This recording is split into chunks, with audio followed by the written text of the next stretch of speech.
Hi, this is Carl Polachek. Welcome to another SMB Community Podcast. I'm joined once again by Rayanne Buchianico. Welcome, welcome, welcome. How are you? Thank you very much. I'm very well and happy to be here. So I want to talk to you, if you can, about all of the total refresh going on over at Sell My MSP. But first, why don't you tell people who you are and how you got here? Hi everybody. My name's Rayanne Buchianico. I'm the owner of ABC Solutions. We're out of Clearwater, Florida, and I'm also a partner in Sell My MSP, which is a listing service matching buyers and sellers of IT firms to get together and make a purchase. All right. So here's a question, because you didn't say MSP. So is it all IT firms, or is it just MSPs that you help to match up for buying and selling? So that's a great question, because there's so much movement going on in the M&A world right now. And you have larger IT firms and smaller MSPs and, a mix and match of all of these different types of IT firms. So we are not limited to just MSPs or IT firms. We are helping some of the larger buyers find some of the smaller MSPs, and we're helping some of the smaller MSPs find a buyer, whether it's another MSP to merge with or to eat them up, or get acquired by a larger firm. And there's a lot of larger firms out there. So any size, doesn't matter. Are you finding a lot of larger MSPs or larger firms are actually out there gobbling up the little guys? There are quite a few big technology companies out there, and I don't want to spoil it by giving out names, but you probably already know who they are that are out there. They are looking to buy up IT firms or MSPs throughout the United States and Canada because they want to gain a foot in the market. And so they all think that they're going to take over all the MSPs in the world and then raise their prices, right? I don't know what their ultimate plan is, but I'm sure that it has something to do with that. And there is an awful lot of activity for, and they seem to be going after the smaller to mid-size firms, not so much the large firms. On the other hand, we have some sellers that are, trying to bulk up so that they can get gain the attention of some of the larger IT firms and, sell for a nice fee. So there's a lot of movement in the M&A market right now. Right. So you have also refreshed your website, and that's not just a new coat of paint. There's a lot of stuff going on behind the scenes. So first of all, what is the website so folks can go there and follow along while they're playing at home? The website is sellmymsp.com. And my partner, Amy Babanchek, has done a fabulous job of giving it a new coat of paint. But even more than that, what we are trying to do is make it a little bit more autonomous for our listings. So if you want to sell your firm, you can do so anonymously.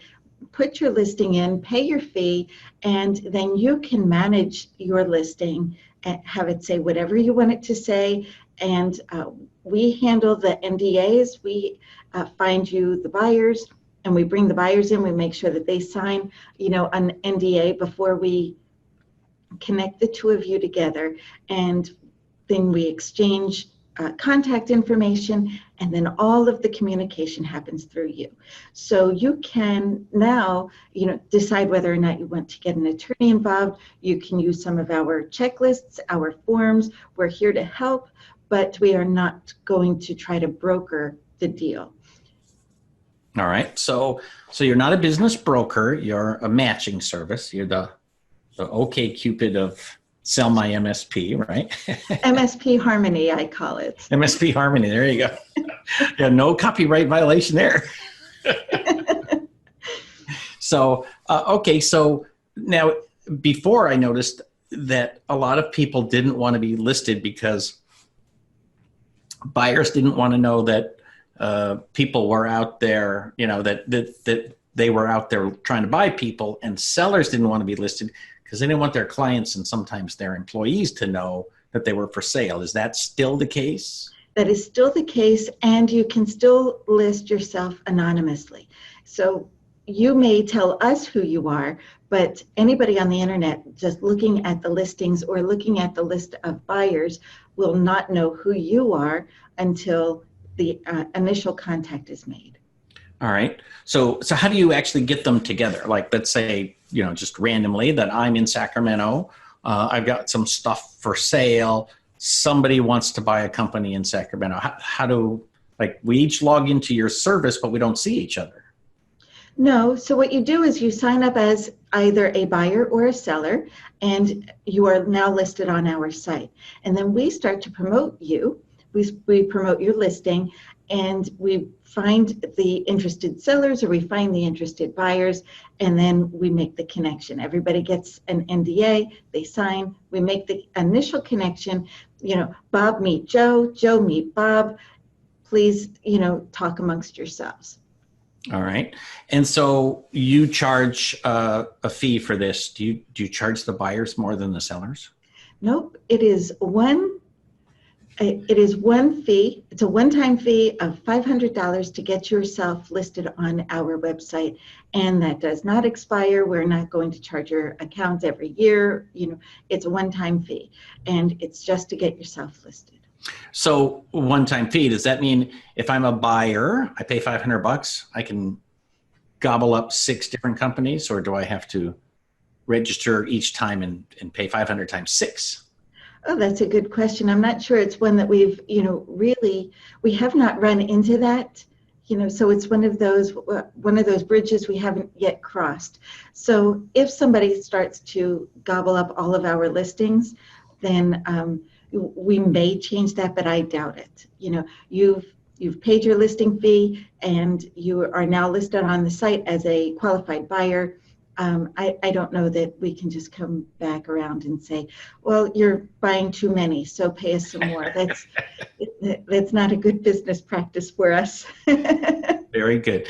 So now you had a valuation tool. So part of the revamp is that's also been revamped. What's new in the new and improved valuation tool? So it's not yet live, but it's just about to go live. If you go to somemsp.com right now, you will see what might my business be worth, and there's a little link that you can click on, put in some basic information about your revenues, and a value or a potential value will spit out at you right on the screen. I found over the years that while that valuation tool was okay, it was lacking in detail. And what I wanted to do is build something that was a little bit more comprehensive. So yes, I'm still doing a valuation based on gross revenue, but then I've also expanded that to include a potential valuation based on gross profits and a potential value based on EBITDA. And so this new worksheet encompasses all 3, then takes an average to give you a probable value across 3 different valuation methods. I thought that was a little bit more comprehensive and something closer to reliable than just the simple valuation tool that I created a few years ago. Right. So for folks who don't know you, let's take a tiny step back and say, okay, so who are you that you should be qualified to talk to me about gross profit and EBITDA and all these other things? Thank you for that. I'm practicing my slow pitch here. So ABC Solutions is a small accounting firm in the Clearwater, Florida area. I've been in public accounting since 1988. And so I have plenty of experience in both tax, accounting, financial metrics. And it's probably, goodness, over 30 years of that experience now. And our firm specializes in working strictly with MSPs around the United States and Canada to help them with their bookkeeping, their accounting services, and their income taxes, corporate, personal, etc. So that's how I landed here. What happened was when I sold my local tax practice back in 2011, I used a company that specialized in selling accounting firms. And I thought, why isn't somebody doing this in the IT world? And then, so this idea was spinning around in my head for a couple of years. And finally, Amy and I sat down, had a conversation about it one day, and we said, let's do it. So Amy has, as you know, years and years of MSP experience. She owns a successful MSP up in the Detroit area. And I own a very small, about this big, MSP here in the Tampa Bay area. But with my accounting expertise and her MSP expertise, we thought it was a good match. So it's so funny because I'm totally happy with selling my MSP many years ago, a few years ago. But I kind of wish that you'd have been around back then because, I probably would have made even more money. Even though, I happened to sell it to one of my employees, but I might not have. I might have sold it to somebody else. I think that there is a tendency in, not just in our business, but in any small business, to work on something for 20 years and then say, oh, I'm just going to retire. I'll let this go. And then that everything you've built just disappears, right? It's kind of an odd thing that happens in small business. And I actually have a thought about that. And thank you for bringing that up, because there's so many M&A people out there that says the single man shop or the one person company, MSP company, has no value in their company, and so there's nothing for them to sell to anybody else. And I think that that's very short-sighted, especially after you've spent the last 20 years nurturing those relationships with your customers, getting those processes into place, making sure that they're up to date and they're patched, and taking really good care of those customers. I think those customers have a value. Whether or not your company has a value, those customers do have a value.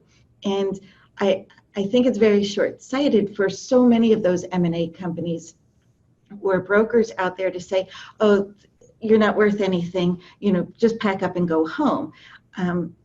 That's another reason why I wanted to start this, because I saw so many people getting very, discouraged about the potential value of their business or lack thereof.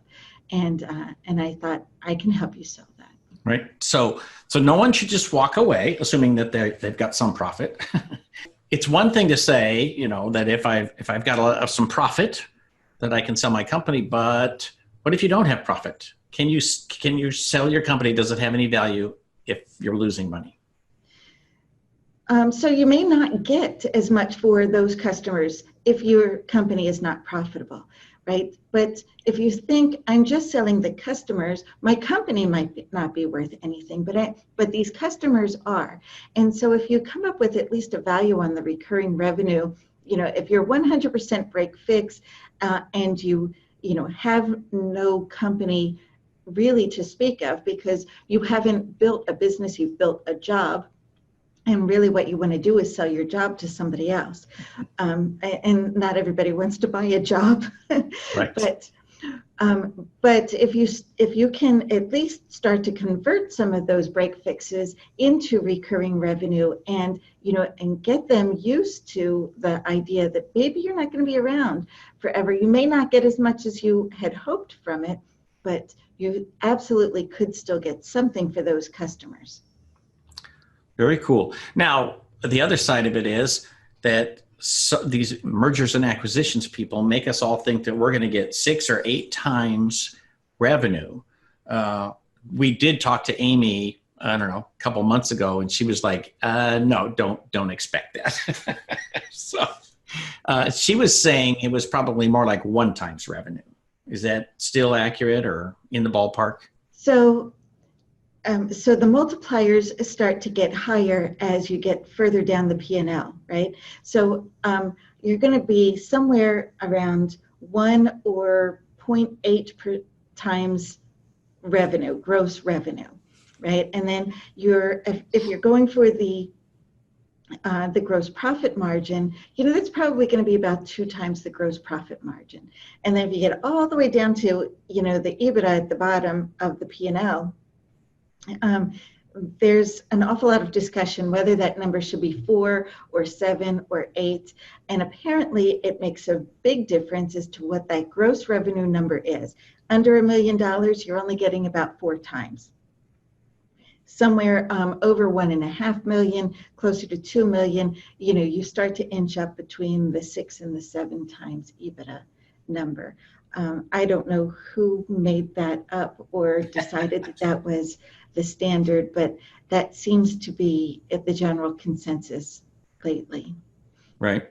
So have you seen, I don't know if you follow Joe Panettiere, all of these stories about somebody gobbling up a massive number of MSPs? Does it make sense for people to say, look, I want to opt out. I want to sit on the side during this mergers and acquisitions frenzy? So I do follow Joe, and does somebody want to opt out? I mean, I think what you need to do is decide, when you want to exit your MSP, and start making that plan now. And I've had so many. I bet you I've had 5 companies in the last few months reach out and say, out of the blue, this big company just approached me, and I wasn't looking, but they're making me an offer, and but it sounds really low. And my experience is that they're coming in very low, and they want you to prove that you are worth more money than that. And that's why they are reaching out to me, hey, help me prove that your valuation tool is what it should be. Right. And so I will do that for people and help them out. But first decide when you want to sell, then start getting your plan into place and get your company ready for sale. So this call is not to promote your class on getting your IT finances straightened out, but there is a certain element of why we offer that class over at Great Little Seminar, and that is that people shouldn't think about this at the last minute. I mean, the time to straighten out your P&L is not the day before you put your business up for sale, right? That you need to, have your books organized in a way that I can look at them and they will make sense to me, right? Right. And to, more importantly, to my accountant.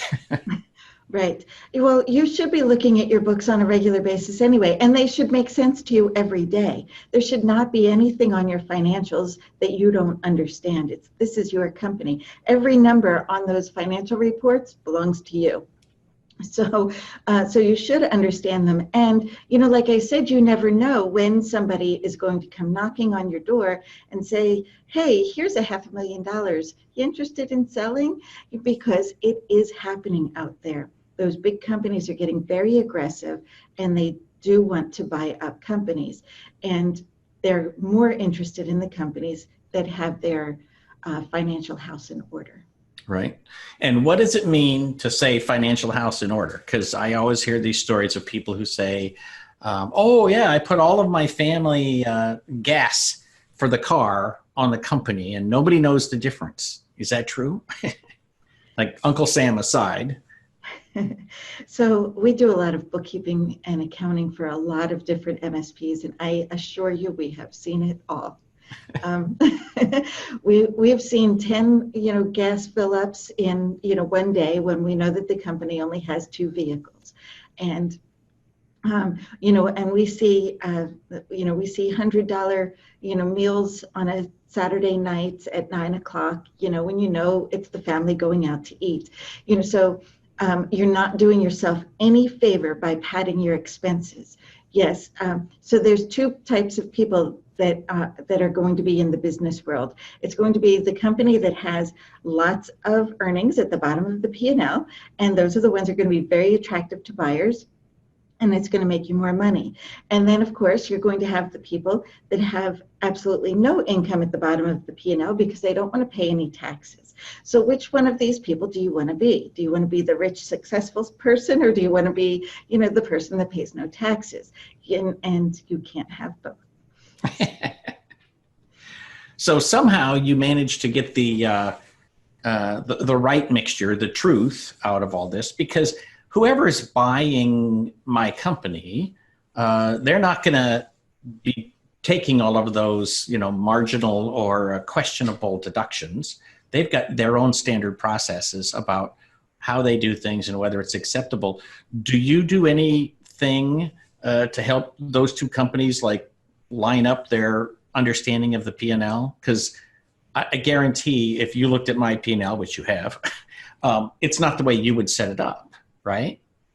Right. And so we tried that early on. The first few years of Sell My MSP, I was that person that I was analyzing the seller's financials. I was scrubbing all of the data. I was trying to make it more realistic. If they're working out of their basement and they're not paying any rent, I would try to, normalize the P&L, so to speak, so that any company coming in would see a normalized P&L based on officer salaries, benefits to owners, personal expenses, get that stuff, out of the way, and normalize it. But what I found was I was spending, 8 to 10 hours on, this on a financial statement, scrubbing data, cleaning it up, and then the sale would fall through, and because by that time it was no longer as attractive as it was when I first got the financials.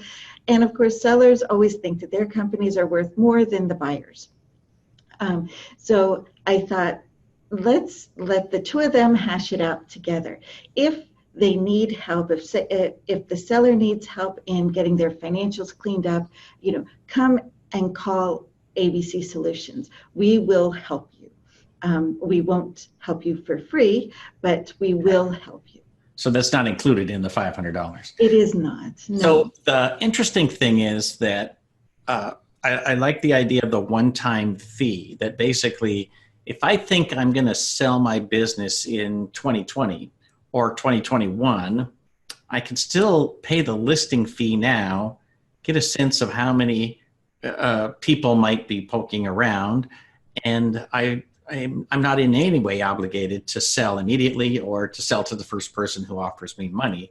I can just kind of hang out and figure out how to look more and more attractive to them. I like the idea that I could update my profile. So I could basically, like, if I go from 6 to 7 employees, I can update that, or I can add more information about our growing recurring revenue opportunities or whatever. So exactly. That's kind of a cool thing. So, and do people get to follow each other? I mean, again, like the dating thing, do they get to like put a little star next to 3 different companies? And no, we don't have it. Not yet. Give us some time, and maybe we can, dress that up and have a little bit more fun with it. But at this moment in time, everybody is completely anonymous on the website, and you will only get connected to the people that you want to be connected with. All right. So walk us through the new website. So you've got the valuation tool. What else am I going to find there of interest? You will find our blog, because Amy and I both tend to write articles on a pretty often basis. And we also have checklists. We have due diligence checklists, checklists for the buyers that want to come in. What will they ask for? If you as a seller already know what they're going to ask for, then you can have it ready for them before they get there, and just keep it updated. It's not something that you have to throw together in a week. You can start to really build your sale profile, your business selling profile over time, and perfect it and keep it updated. And you will find checklists for the sellers, things that you can do, inside your business to get ready to sell. And of course, our updated financial. We also have, like I said, forms like letters of intent, the purchase agreement, confidentiality agreements, non-disclosures. We have all of those things. They're not immediately downloadable just to the public, but if there's something that you need, we will gladly provide it. Very cool. So I know that I'm going to see you at ChannelCon in Las Vegas with the thousands of grasshoppers that are infesting the state. Do you have a table for Sell My MSP there? We do. So ABC Solutions third tier and Sell My MSP are going to be sharing a table at booth 205. All right. See, I didn't actually know the answer to that question when I asked it. And I have no idea where my booth is, but it's somewhere at CompTIA. So that's all that matters. So folks should visit your website, sellmymsp.com, check out your blog, get some checklists, visit you at ChannelCon. What other events do you go to that people should know about? I am speaking at all 9 ASCII events this year, and I'm presenting a 30-minute talk on finding and recognizing key financial flags in your MSP. So, and it's first thing in the morning. It's very exciting. Accounting stuff is very exciting. Especially so you're the one to wake them up. And but it's been a lot of fun. It's a lot of traveling. There's 3 left. There's Toronto in August. There's New York in September, and then Boston is the ASCII Cup at the end of October. Very cool. All righty. Well, is there anything else you'd like to add? Oh, I do have a class starting this coming August 6th in just a little over a week. It's financial processes for the IT service firm through Great Little Seminar. And so it's a 5-week course, and we spend 1 hour a week for 5 weeks, and there's always new content in each of my classes. I do have to say, I'm always so impressed that you send all new handouts for these things. I'm like, oh my God, like, because I'm lazy. I'd be like, oh, here's my P&L from 2006. So. I got bored saying the same thing over and over again. So I'm like, how can I switch this up? There's got to be something more, so I try to add something new and valuable to each one of my classes. And you do a pretty deep dive. I've always been impressed with how many people engage, because I think a lot of people in our industry are, I wouldn't say they're afraid of the numbers, but the numbers are not what excites them about being in IT. They want to do service delivery. They want to work with people. They want to solve problems. And somehow managing their own finances isn't a piece of that. Until they wake up one day and say, I think I want to be a business owner today, and I should probably learn a little bit more about that. So yeah, you start your business because you're a tech, and you like to do the techie things and have lots of fun with it, and so on and so forth. And before you know it, you've got a staff of 5 and a ton of accounts, and you need to start to run it as a business. And so what I try to do is help people understand that business and how to use those figures. Right. It's funny. So I do a little bit of coaching here and there, and I think I've run into an inordinate number of people who have $1, $2, $3, $4 million companies and basically never look at their finances. They like every 3 months. And I say, well, let's go look at your QuickBooks. And they're like, oh, I'll have to contact my accountant and she'll get in touch with you. And I'm like, what are you talking about? I don't understand how you can even run a business without having some idea what your finances look like. I don't understand that myself, but I see it time and time again. I was just on the phone with somebody, and here it is, the end of July. They have yet to start entering their 2019 data into their QuickBooks. Oh, see, that's an overwhelming job for me. It is. It's not overwhelming if you do, if you do it an hour a week. It's quite overwhelming if you're doing 7 months at a time. So. Yeah. Yeah, then it becomes a project. Right. So, very cool. Well, thank you for your time today. I appreciate it as always. And I will see you in Las Vegas. Thank you very much for having me on your podcast today, Carl. Always great to see you.